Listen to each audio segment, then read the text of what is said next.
Sahabat dan saudaraku, mari menggunakan waktu mempelajari firman Tuhan hari ini.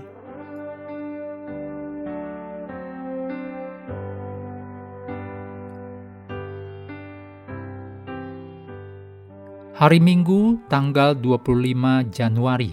Judulnya, kita mempraktekkan apa yang Allah tanamkan dalam diri kita.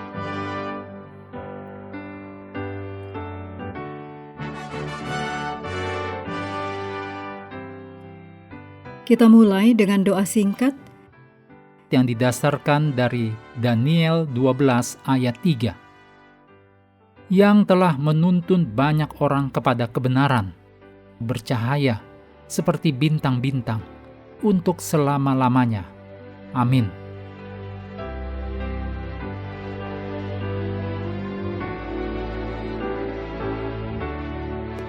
Paulus mengatakan bahwa Yesus adalah teladan sempurna kita.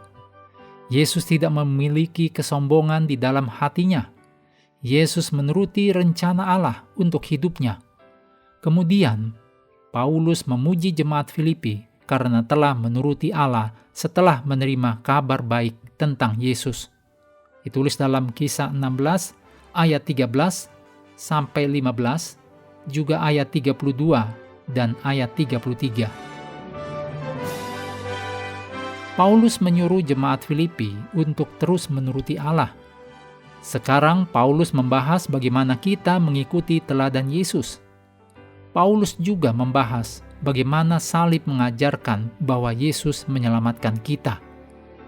Dalam Filipi 2 ayat 12-13, kabar baik adalah yang sama yang Paulus bicarakan dalam kitab Roma dan surat-suratnya yang lain.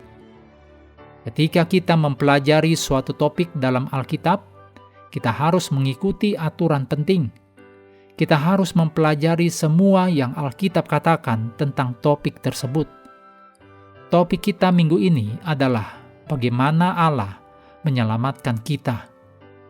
Topik ini mudah disalahpahami.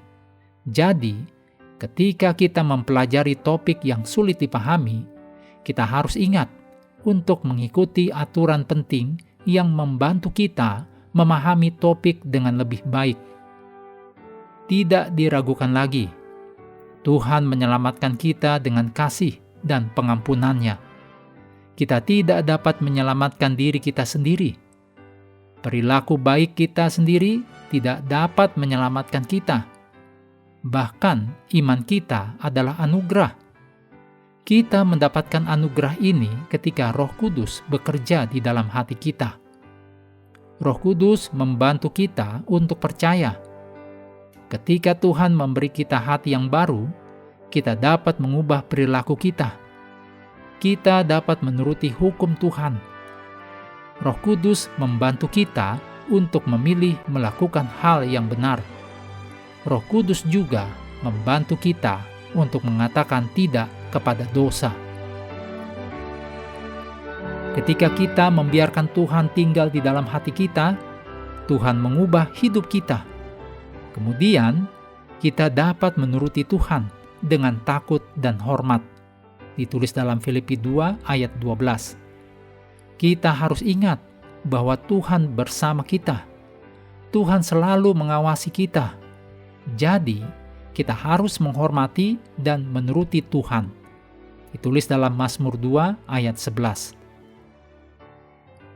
Berikut ini kutipan roh nubuat disadur dari Ye Shall Receive Power, halaman 351.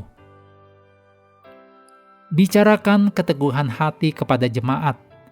Angkat jemaat kepada Tuhan dalam doa. Katakan kepada jemaat bahwa ketika mereka merasa telah berdosa dan tidak dapat berdoa, justru itulah saat mereka harus berdoa. Banyak yang merasa malu atas kegagalan mereka, bahwa mereka telah dikalahkan oleh musuh, bukannya menang.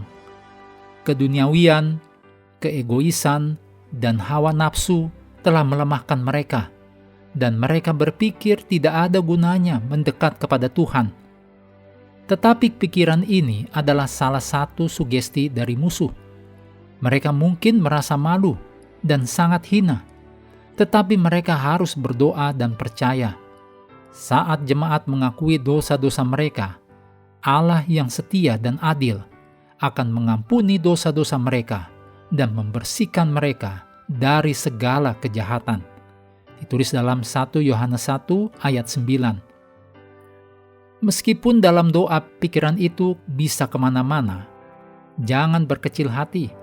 Kembalikan pikiran itu kepada tahta Tuhan, dan jangan tinggalkan tahta belas kasihan sampai kita memperoleh kemenangan.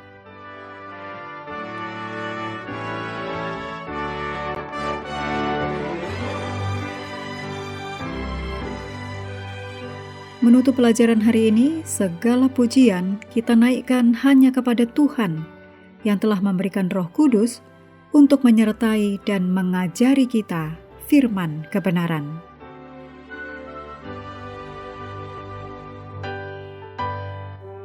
Sahabat sekalian, kami menghadirkan reaksi, ruang interaksi. Sahabat juga diundang berpartisipasi terkait dengan iringan musik yang digunakan.